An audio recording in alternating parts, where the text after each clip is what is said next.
And welcome to our channel Pasumitrudu. ఈరోజు మనం prolapse గురించి తెలుసుకున్నాం.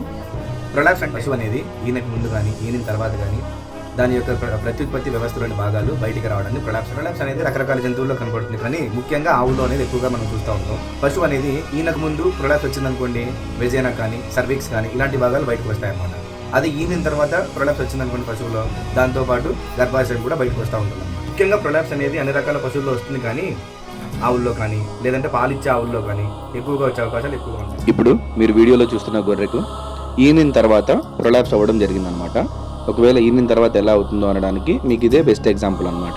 మీరు బాగా గమనించినట్లయితే దాని మీద కార్టిడాన్స్ ఇవన్నీ కూడా కనపడుతున్నాయి.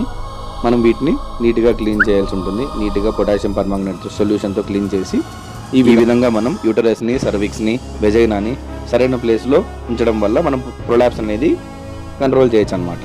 ఇలా వచ్చిన అవయవ భాగాలని మనం కరెక్ట్ ప్లేస్లో సెట్ చేసిన తర్వాత అక్కడున్న మన తీవ్రతను బట్టి, అవసరాన్ని బట్టి మనం వీలైతే కుట్లు వేసుకోవాలి, లేకపోతే రోప్ ప్రెస్ మెథడ్ అంటారనమాట. మీకు ఒకవేళ ఇక్కడ మీరు ఫోటోలో చూసినట్లయితే ఈ విధంగా రోప్ వేయడం వల్ల, అంటే తాడు ఈ విధంగా కట్టడం వల్ల కానీ మళ్ళీ అనేది ప్రొలాప్స్ రాకుండా మనం తగిన జాగ్రత్తలు తీసుకోవచ్చు అనమాట.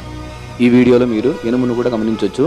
ప్రొలాప్స్ వచ్చినప్పుడు ఇలా ఉన్న ఎనుము మనం ప్రొలాప్స్ ట్రీట్ చేసిన తర్వాత నార్మల్గా ఎలా అయిందో మీరే గమనించండి.